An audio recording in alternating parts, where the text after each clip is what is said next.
पावसाळी अधिवेशनादरम्यान 17 जुलैला संध्याकाळी विधिमंडळात राडा झाला। भाजप आमदार गोपीचंद पडळकर आणि आमदार जितेंद्र आव्हाड यांच्या समर्थकांमध्ये विधिमंडळाच्या मेन लॉबीमध्येच जोरदार हाणामारी झाली। एकमेकांना शिवीगाळ करण्यात आली। ज्या विधान भवनात सर्वसामान्यांचे प्रश्न मांडले जातात आणि त्या प्रश्नांवरती मार्ग काढला जातो अशा ठिकाणी गुंडगिरी पाहायला मिळाली, ती सुद्धा आमदारांच्या समर्थकांची। या घटनेचे तीव्र पडसाद उमटले। या प्रकरणाचा सर्व पक्षांनी निषेधही नोंदवला। जितेंद्र आव्हाड यांचे कार्यकर्ते असणारे नितीन देशमुख यांच्यावरती पडळकरांचे कट्टर कार्यकर्ते असणारा ऋषिकेश टकले यानं हल्ला केला। धक्कादायक गोष्ट म्हणजे ज्या कार्यकर्त्यानं हा हल्ला केला तो सराईत गुन्हेगार असल्याचं समोर आलंय। त्यामुळे या व्हिडिओतून पाहूयात ऋषिकेश नेमका कोण आहेत, विधान भवनात नेमकं काय घडलं होतं आणि कोणत्या कारणामुळे घडलं होतं। नमस्कार, मी अक्षता आणि तुम्ही पाहताय सकाळ। आता isakal.com आहे देशातील नंबर 1 ची मराठी न्यूज वेबसाईट। प्रत्येक अपडेटसाठी isakal.com ला नक्की भेट द्या।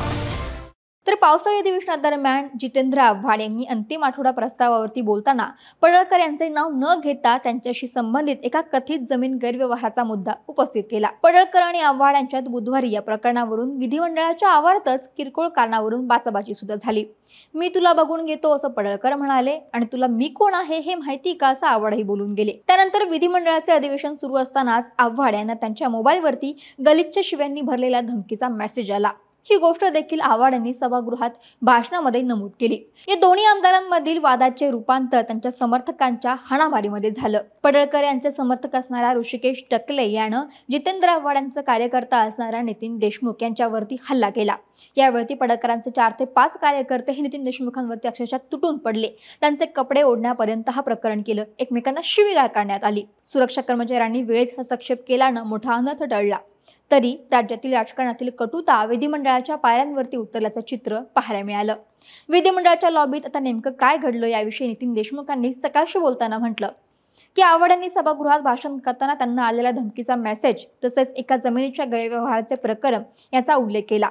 यानंतर ते सभागृहातून बाहेर आले। नेमकं त्याच वेळी पडळकर हे आपल्या कार्यकर्त्यांसह सभागृहाकडे येत होते। पडळकर यांनी जाताना नजरेनं नितीन देशमुख यांच्याकडे इशारा करून त्यांच्या समर्थकांना खुणावलं। त्यानंतर 3 जणांनी मिळून मारहाण केली असा आरोप देशमुखांनी केला। आता विधिमंडळाच्या मुख्य लॉबीमध्ये जितेंद्र आव्हाड यांच्या कार्यकर्त्यावरती हल्ला करणारा ऋषिकेश टकले नेमका कोण आहेत पाहूयात ग्राफिक्सच्या माध्यमातून। ऋषिकेश उर्फ सर्जेराव बबन टकले हा सराईत गुन्हेगार आहे। सांगलीच्या पलूस तालुक्यातला मैल पलूस इथला तो रहिवासी। भाजप आमदार गोपीचंद पडळकर यांचा कट्टर कार्यकर्ता म्हणून तो ओळखला जातो। पडळकरांसोबत तो नेहमी फिरताना पाहायला मिळतो। अधिवेशनासाठी तो पडळकरांसोबत मुंबईत आला।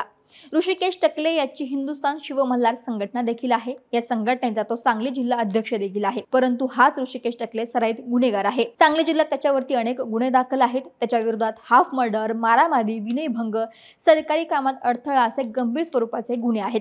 त्याच्या गुन्हेगारीला प्रतिबंध घालण्यासाठी MPDA कायद्यानुसार म्हणजेच झोपडपट्टी दादा या कायद्यानुसार कारवाई केली होती। याशिवाय हाणामारीत इतरही संशयित गुन्हेगारांचाही सहभाग असल्याचं या प्रकरणी समोर आले। हाच टकले मक्कोकातला आरोपी असल्याची ही माहिती आमदार जितेंद्र आव्हाड यांनी सभागृहात दिली।